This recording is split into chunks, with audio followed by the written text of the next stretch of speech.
Welcome to the ITSPmagazine podcast network, a modern, innovative multimedia platform, broadcasting ideas and connecting minds. Every company has a story to tell, from the small startup to the large enterprise, and everything in between. This is one of them. We hope you enjoy this brand story conversation.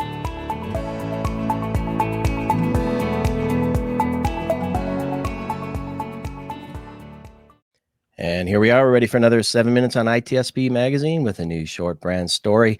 Today, I'm joined by Kurt Markley, Managing Director for the Americas at Apricorn, the leading manufacturer of software-free 256-bit AES XTS hardware-encrypted USB drives, the safest place for your data at rest.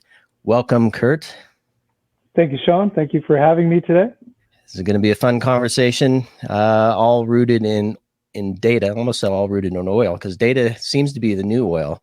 And with respects to the amount of data and the value it has to businesses these days, what have you seen in terms of organizations try to get a handle on managing their data safely? Well, I don't think anybody would be surprised by the fact that ransomware and everybody's coming after your data. I don't care what kind of organization you are, government, healthcare, enterprise. People want your data, and they either want to monetize it by what the contents are, or they want to monetize it by putting it for ransom. So you're seeing a lot of that happening in the world. I think it's 14 major publicly announced ransomwares are being announced daily now. So this is a major problem that everybody faces at this point, and corporations and organizations are having to figure out how to get their hands around it. And I think the best way to look at that is how the organizations are structuring their data and how they're keeping it protected, best protected.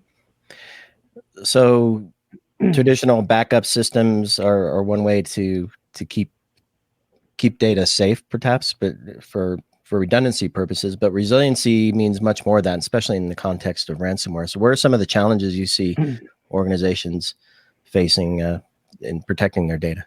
Certainly. If you look at the amount of tools that any organization at this point is employing in order to keep their security top of mind, there's just a litany of things that they're incorporating now. And then they're also they're not utilizing, educating their employees very well, so that's another thing that people really need to look at when you're trying to protect yourself from ransomware.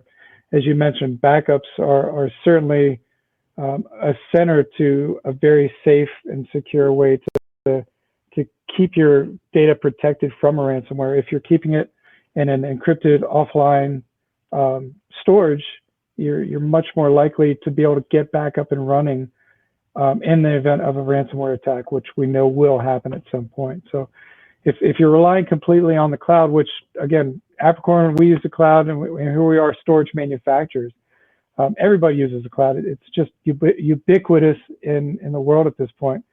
But the complete reliance on the cloud is where I think organizations are really kind of testing the limits of their security, because if you're only looking at the cloud, you're missing out on the opportunity to take that data away from the cloud and from those people who are trying to attack it.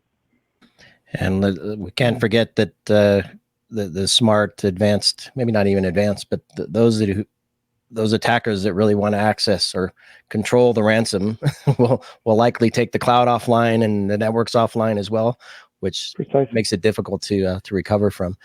So what are some of the ways you've seen your customers kind of get a handle on this now? Where do you fit in with Apricorn? Sure. I think we're in kind of a unique space because we do, as you mentioned earlier, we do external encrypted, software-free encrypted drives. So what that allows you to do as an organization is you want to always use the 3-2-1 rule. That's just a constant that the industry should be well aware of at this point, but a lot of people still aren't utilizing that well.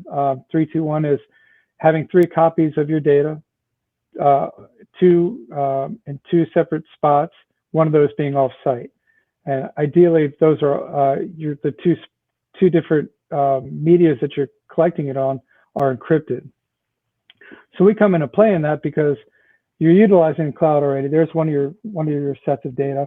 But then if you put it onto an encrypted external drive, keep it offline, and that way, in the event of a ransomware attack, you can get your organization back up and running fairly quickly by being able to use that backup. Because let's face it, when you go through a ransomware attack, even if when paying the ransom, you look at the data and the statistics, most people aren't getting their data back. When they get it back, what they do get back, they're not getting back immediately. And then they're trying to recreate their whole system off of these bits and pieces that they've been provided through what the ransomware attack is providing. So this allows you, if you do a full backup on an encrypted external drive that is offline, you could probably be back up and running as fast as would be possible in this scenario. And so talk to me about the process there. I mean, the whole idea is to get back up and online quickly. When we're talking about networks and things like that, not every organization tests that recovery process, right? And yeah, perhaps with a hardware-based device, the speed with which the recovery can be much faster. So talk to me about that process a little bit. Yeah, it's as simple as, everybody's got a little bit of a different system, right? You're using various OSs and that type of thing, and you're having to back up all sorts of different sets of data. So, that's one of the inherent issues with the cloud. You don't necessarily know all the stuff that's up in the cloud. You don't necessarily know what you're keeping on the network. But as long as you keep everything backed up on the drive, it's in a much more organized manner when it's on that drive. It should be pretty easy for your IT group to rebuild the systems from it. And the devices themselves, as we wrap up here, are 100% software free, as you noted, FIPS certified, which is no small feat. Manufacture all of it here in San Diego, California. We do not use Chinese manufactured chips. We're very strict on how we look at this whole environment. So. Well, that's fantastic, Kurt. And that is 7 minutes here on ITSP Magazine. Thanks, everybody.